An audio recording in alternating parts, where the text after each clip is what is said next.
कभी सुना था कि अपना घर होना हर इंसान का सपना होता है। और क्यों ना हो, चार दीवारें, एक छत और उस पर अपनी नेम प्लेट। यह ख्वाब तो हर मिडिल क्लास आदमी रोज देखता है। लेकिन अब लगता है एनसीआर में यह सपना भी प्रॉपर्टी डीलर्स और बिल्डर्स की मार्केटिंग स्ट्रेटेजी का खिलौना बनकर रह गया है। अफोर्डेबल हाउसिंग कितना अच्छा लगता है ये नाम सुनकर। लगता है जैसे कोई अपने बजट में घर खरीद ही लेगा, ईएमआई भी ठीक ठाक रहेगी और जिंदगी सुकून से कटेगी। पर सच्चाई यह है कि आजकल अफोर्डेबल शब्द का मतलब बिल्डरों के हिसाब से बदल गया है। जहां पहले 20-25 लाख में एक ठीक ठाक 2 BHK घर मिल जाता था, वहीं अब वो फ्लैट 45 से 50 लाख का बताया जा रहा है। ऊपर से PLC, club membership, parking, possession charge और न जाने कौन कौन से चार्ज लाद दिए जाते हैं।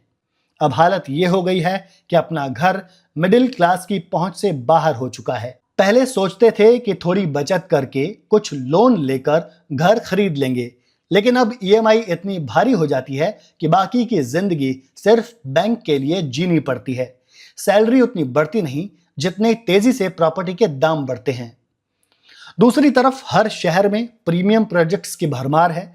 नोएडा एक्सटेंशन हो, गुरुग्राम हो या फिर एनसीआर का कोई और इलाका, हर जगह नए नए प्रोजेक्ट्स लॉन्च हो रहे हैं, वो भी 1.5 करोड़ रुपए से ऊपर की कीमत पर।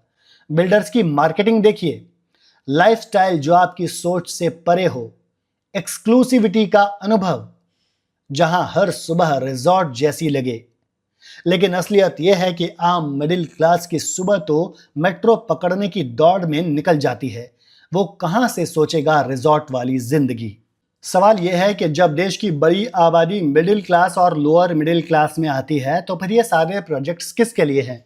क्या डेवलपर्स अब मान चुके हैं कि मिडिल क्लास की जेब में घर खरीदने लायक पैसा नहीं है, या फिर उन्हें बस वही ग्राहक चाहिए जो डबल ट्रिपल इनकम में जीता है, जिसे डाउन पेमेंट में ही 20 लाख रुपए देने में दिक्कत ना हो?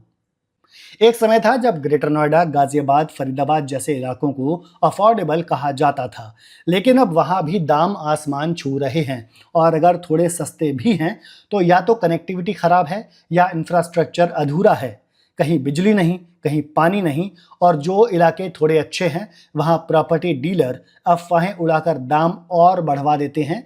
मेट्रो आने वाली है या इंटरनेशनल स्कूल खुलने वाला है, वगैरह वगैरह। रेंट पर रहने का विकल्प भी अब आसान नहीं रहा। पहले जो फ्लैट 10 से 12 हजार रुपए में मिल जाता था, अब वो 20 से 25 हजार तक पहुंच गया है। मतलब ना खरीद सकते हैं, ना किराए पर सस्ते में रह सकते हैं। और मजे की बात तो ये है कि बिल्डर और डीलर अभी भी कहते हैं, अभी ले लो, बाद में और महंगा हो जाएगा। साल दर साल यही डायलॉग, साल दर साल प्रॉपर्टी महंगी। एनसीआर में कुछ प्रोजेक्ट्स ऐसे हैं जहां लोग 10 साल पहले बुकिंग कर चुके हैं और आज भी पोजेशन का इंतजार कर रहे हैं, कोर्ट के चक्कर लगा रहे हैं, आरटीआई डाल रहे हैं, आंदोलन कर रहे हैं, लेकिन घर नहीं मिल रहा।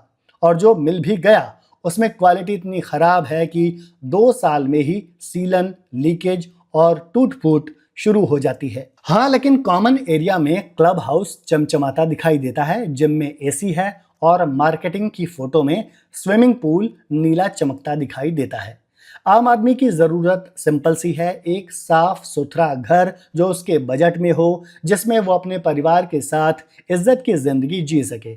लेकिन जब पॉलिसी से लेकर प्रैक्टिकल ग्राउंड तक सब कुछ अमीरों के हिसाब से डिजाइन हो, तो मिडिल क्लास कहाँ जाए?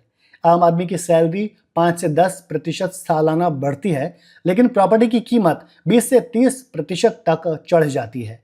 इस रफ्तार में तो घर खरीदना सपना ही रह जाएगा, और अगर कभी खरीद भी लिया तो बाकी जिंदगी सिर्फ ईएमआई चुकाने में निकल जाएगी। बच्चों की पढ़ाई, माता पिता की दवाई और खुद की बचत, सब कुछ तहस नहस हो जाएगा। कभी कभी लगता है कि सरकारें सिर्फ घोषणा करती हैं, जमीनी सच्चाई की परवाह नहीं। रियल एस्टेट रेगुलेटरी अथॉरिटी यानी रेरा भी कई बार लाचार नजर आती है।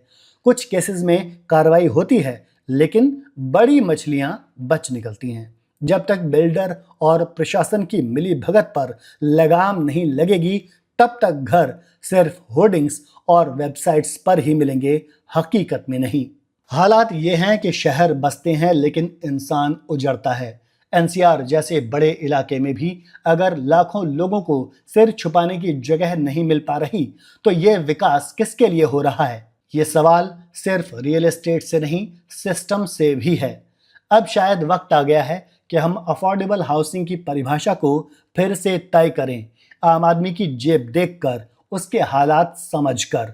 नहीं तो वो दिन दूर नहीं जब घर एक लग्जरी बनकर रह जाएगा और किराए की जिंदगी ही आम आदमी की नियति बन जाएगी।